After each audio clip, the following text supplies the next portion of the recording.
That's what I get for chewing gum and then drinking. Yeah, that's gross. It can't be any more gross than this. Anyway, you know what's going on now? A shot for every cringe moment. And if you're wondering why it looks weird, I turned off the blue light because I want to get some sleep for once. Martha was sleeping soundly, but she was plagued by a recurring dream that she'd been having since she became pregnant. She wasn't immortal in her dream. She was a dragon, a smaller dragon with black scales. I know where this is going. I know where this is going. The flesh on her wings were brown, her eyes an icy blue. She looked around to see many men and women working peacefully. Then some of them threw down their tools, yelling in Dovazel at their dragon masters. You stole my idea! Just kidding. I came up with it later. Mirth was not one of the dragons being cursed as she felt her chest tighten as the human and the Dovas began to fight each other. Since when did humanity and the Dovas get along? There's a whole reason the Nord heroes did what they did. A group of 10 humans managed to kill one of the Dovas that had landed in the ground to fight the humans. So basically, it's like the dragon pit in, what was it? Blood and Fire Volume 1. Anyway. Then the humans ran to her. They attacked her with swords and knives. Her body hurt, but she couldn't bring herself to use them against them, of course. Right as she was about to be killed, she woken up. Only this time she did not awaken after the perceived final blow being dealt with. She heard a familiar-looking dragon shout her name to her. She managed to make it out and mentally translate it. Oh my god. Okay. I'm gonna attempt it. After that, we're just gonna shorten it. Dina Kluas. Let me not. Frost Hunter Princess was its translation.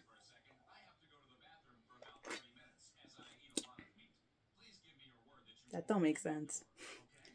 She then gasped, waking up in bed as Focus was shaking her. Mirth, wake up, love. You're having a nightmare, he said in worry. No, she's obviously having a sweet dream.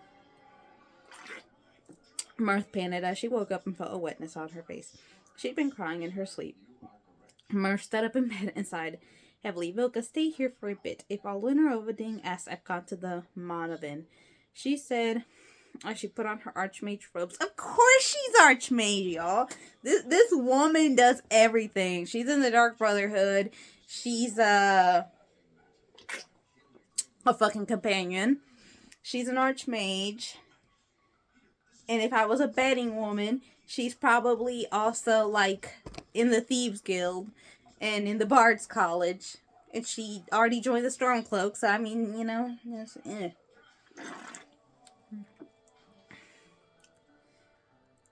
and a dragon priest mask made of wood. That mask literally only has one purpose, like... La chingada. Vilka sighed and hugged her. Be careful, Mirth. Don't be careless while with child. Y'all say this like she cares. Like this woman has done everything possible to put her baby in danger. And somehow... Mirth nodded inside, then left, taking some potions of resist cold with her. Wait, if she's a Nord, she shouldn't be feeling that cold. Anyway. Mirth soon arrived at the Mona Haven, known as the Throne of the World. She looked at the world wall to see Parthenax sitting in front of it, meditating, not sleeping. She walked forward and sat on the snowy ground. She closed her eyes and joined him in meditation. After about an hour, Parthenax stopped meditating and spoke. Dovahkiin, what brings you to me? I spell that Alduin has marked you.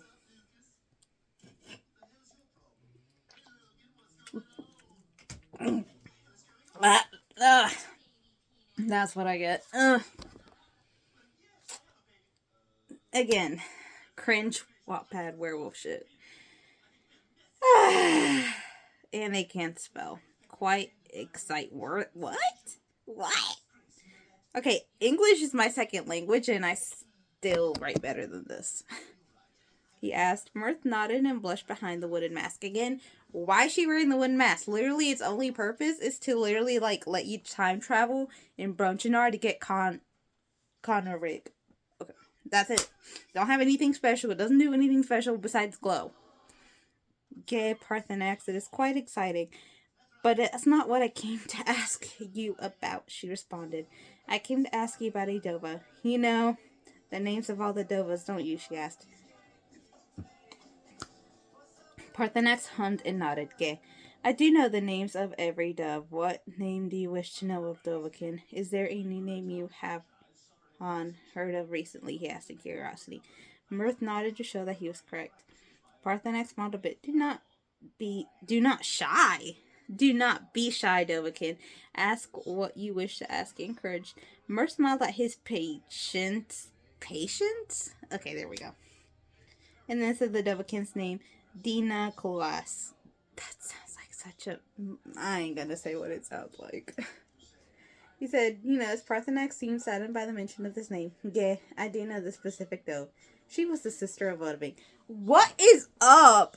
Okay. Reincarnation tropes in Skyrim, actually, I think they fit. I've done that before. Currently, I'm doing that with my fanfiction. I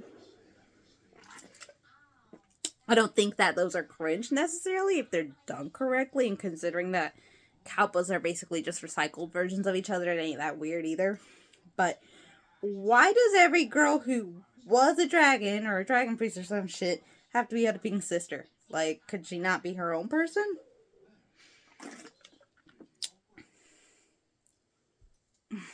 Like I said, logic goes out the window. Her soul evaporated as her... I'm guessing she meant to write Thum. It ceased. Jor assassinated her when they heard of Alduin's actions in their Sovngarde.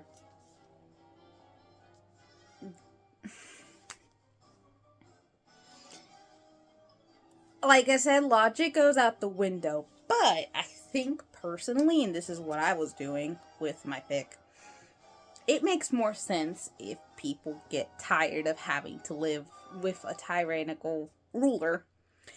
And on top of that, we know some of the dragon priests were total fucking dicks to their subjects. So I feel like, realistically, eventually someone would try to overthrow that priest. They may succeed, they may not.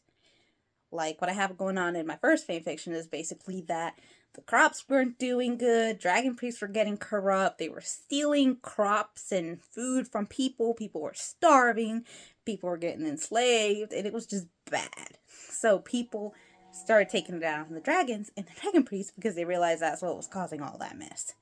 Anyway, let me stop self-promoting. Odabing was one of Alduin's closest generals aside from myself. Croesus. This is painful for me to discuss. I'm just gonna call her Dina. There we go. Dina was Alduin's first love. He felt a yule, a fire in his soul for her. They were to attempt mating soon before her demise. Alduin attacked and killed her assassins. He mourned over her soulless body for many days until he grew numb. Where did you hear this Dovakin? Parthenax asked. Mirth clutched her chest and closed her eyes. I heard someone call me that in a dream. Whack. And someone told her that the thing ain't right. That's funny. I'm not gonna try to pronounce that. Alright, we're gonna stop right there. We're gonna do like maybe 1 or 2 more chapters. But my general thoughts on this so far, this fucking sucks. Like, the spelling is terrible, the grammar is terrible, the plot is everywhere. People are so out of character just to, and I hate using this term because it got so misused back in the day. This character's peak definition of Mary Sue. Like, if y'all know, y'all know. She doesn't have any actual weaknesses. She is loved by everybody. She's, like, super powered and, obviously everyone has to have their weaknesses or, their flaws as a person. Like, maybe they're impulsive, maybe they're selfish, maybe they're always scared of stuff, maybe they are the type of person that's happy as long as they have what they want, or maybe they're greedy. There's a lot you can explore with one character, and in general, this is not doing that. This is just boring me to death, if I'm honest. And it's also irritating me to death. So, yeah, on to the next one.